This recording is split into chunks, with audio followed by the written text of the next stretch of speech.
Vamos a hacer la primera medición, que es nuestro voltaje. Vamos a medir corriente continua. Tenemos entonces nuestro multímetro, lo ponemos en corriente continua. El cable negro lo conectamos en COM y el cable rojo lo vamos a conectar en la conexión de voltaje.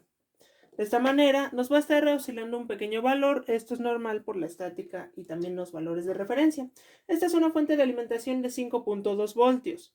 El exterior de este conector es el negativo y el interior de este conector es el positivo. Entonces yo el negativo aquí lo voy a conectar y el positivo lo voy a conectar aquí. Y aquí tengo 5.27 voltios. Así estoy midiendo el voltaje en corriente continua. Es importante mencionar que yo estoy tocando ahorita el conector porque prácticamente es un voltaje muy bajo, pero tenemos que tomar las precauciones para voltajes más elevados. Y también es recomendable leer el manual de instrucciones de su multímetro. Ahora vamos a medir corriente alterna. Es importante, si no sabe lo que hace, por favor, no lo realice, no replique estos experimentos. Mantenemos las mismas conexiones y nos movemos a corriente alterna. Yo tengo este conector tiene 3 conexiones: línea, neutro y la tierra física. La tierra física son 0 voltios, la línea y el neutro son los que nos interesan medir. Entonces vamos a hacer las conexiones, vamos a conectar una de las terminales, que es COM, a cualquiera de las dos, y el rojo, que es voltaje, a cualquiera de las dos. Importante, tiene que estar en corriente alterna o podemos dañar nuestro multímetro. Y voy a tener una corriente de 120 voltios de corriente alterna exactos. No se sorprenda si llega a variar esta lectura, dado que aquí tenemos un conjunto de reguladores conectados. Entonces el voltaje es muy preciso, está siendo regulado correctamente. En estos casos puede variar de 115 hasta 125, 130 voltios por mucho. Para eso están los reguladores de voltaje.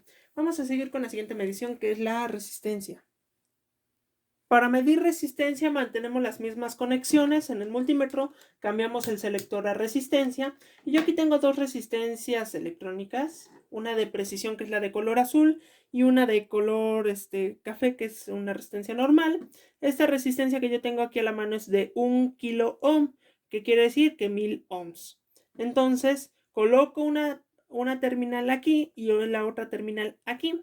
De esta manera, el multímetro va a empezar automáticamente a determinar la resistencia aproximada. Nos dice que es de 0.980 kilo, que quiere decir que 980 ohm es un valor muy aproximado. Las resistencias de precisión son más precisas en cuanto a esos valores. Para medir, nosotros podemos medir la resistencia de cualquier objeto. Por ejemplo, este pequeño bulbo vamos a medirle la resistencia y podemos así determinar mediante la ley de Ohm qué intensidad de corriente estamos ocupando, que es la prueba que ahorita vamos a realizar. Tenemos este bulbo, entonces yo conecto una terminal al casquete y la otra a la terminal de abajo, y voy a tener una resistencia, la está aproximando, de 49.5, 49.4 ohms. Entonces, mediante la ley de Ohm podemos realizar los cálculos. Ya tenemos nuestro circuito de prueba, replicándolo con mucho cuidado, evitándolo replicar mejor, porque es un riesgo muy elevado manejar la corriente alterna sin saber lo que se está haciendo. Entonces ponemos nuestro multímetro en amperaje, en corriente alterna, y cambiamos la punta roja donde nos diga amperaje a 10 amperes máximo. Este tiene un fusible interno de 5 amperios aproximado, pero no lo vamos a quemar, evitemos quemarlo. Un fusible es un medio de protección que nos evita en caso de un cortocircuito que se nos llegue a dañar o quemar un componente electrónico. Entonces, para comenzar, pues vamos a conectar nuestro foco y hemos conectado nuestro multímetro en serie, de manera que la corriente entra al multímetro, sale al multímetro, llega al foco y regresa al circuito, a la fuente de alimentación. Entonces voy a conectar el foco. Nunca dejen los cables sueltos, porque pues en un jaloncito o algo podemos hacer un corto y botar las pastillas o los fusibles. Entonces conecto el foco y tengo una corriente de 197, 198. Es importante mencionar que estos valores llegan a cambiar con la temperatura del foco, porque su resistencia también se ve influenciada. Recordemos que el filamento está hecho de wolframio y su resistencia puede llegar a cambiar, o inclusive el voltaje que ahorita estoy midiendo puede que haya cambiado. Esto dado a que posiblemente hay alguna carga externa que está consumiendo más voltaje, más intensidad de corriente, y hace que el voltaje llegue a caer un poco. Entonces, mediante esto podemos entender que esta es la forma de medir la corriente. Igualmente para los diodos LED o situaciones de corriente continua, este es el circuito idóneo, respetando la polaridad. En este caso el rojo se conecta a la batería, el negro se conecta al positivo de nuestra carga y de nuestra carga el negativo va al negativo de la batería, prácticamente respetando la polaridad como se mencionó previamente. Y bueno, estas son algunas de las pruebas que se pueden realizar con el multímetro y cómo conectarlo. Algunos multímetros tienen la medición de temperatura, tienen la medición de continuidad. La continuidad vamos a trabajarla por último.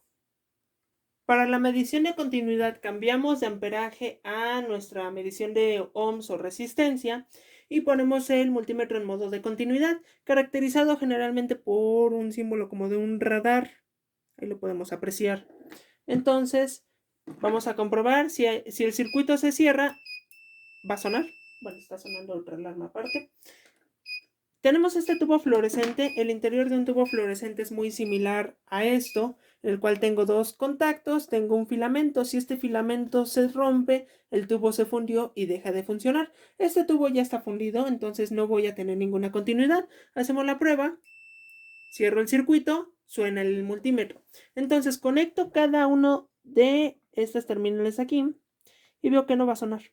No suena porque ya el tubo está fundido. Vamos a hacerlo con un tubo nuevo. Este tubo nuevo tiene continuidad. Vuelvo a probar. Primero se prueban las herramientas antes de ponerlas a prueba. Ahí está. Ahí está. Yo tengo continuidad en los filamentos. Voy a ver cómo lo puedo. Ahí está. Y el otro tubo no tiene continuidad. Y es porque ya está fundido. Y estas son algunas de las pruebas del multímetro, cómo se pueden hacer y cómo se deben apropiadamente hacer. Los multímetros cuentan generalmente con un fusible. No todos, espero la mayoría sí los cuenten, para proteger en caso de que cometamos un error haciendo un cortocircuito. Es muy importante que cuando estemos haciendo mediciones de voltaje, nunca de los nunca debe de estar conectada este cable en la terminal de amperaje, ya que para medir el amperaje se utiliza una pequeña resistencia, una pequeña carga, que nos permite mediante la ley de Ohm hacer el cálculo y determinar la intensidad de corriente. Esta resistencia, si nosotros la conectamos directamente a la fuente de voltaje, la quemamos, pero antes de que se queme generalmente hay un fusible que protege esa resistencia. Entonces, para medir voltaje nunca se conecta, de los nunca, sea corriente voltaje en corriente directa o alterna, nunca se conecta la terminal de amperaje. Hay que tomar esa consideración siempre, de lo contrario podemos dañar el multímetro o podemos sufrir alguna lesión. Por el momento, este es el segundo video. Muchas gracias.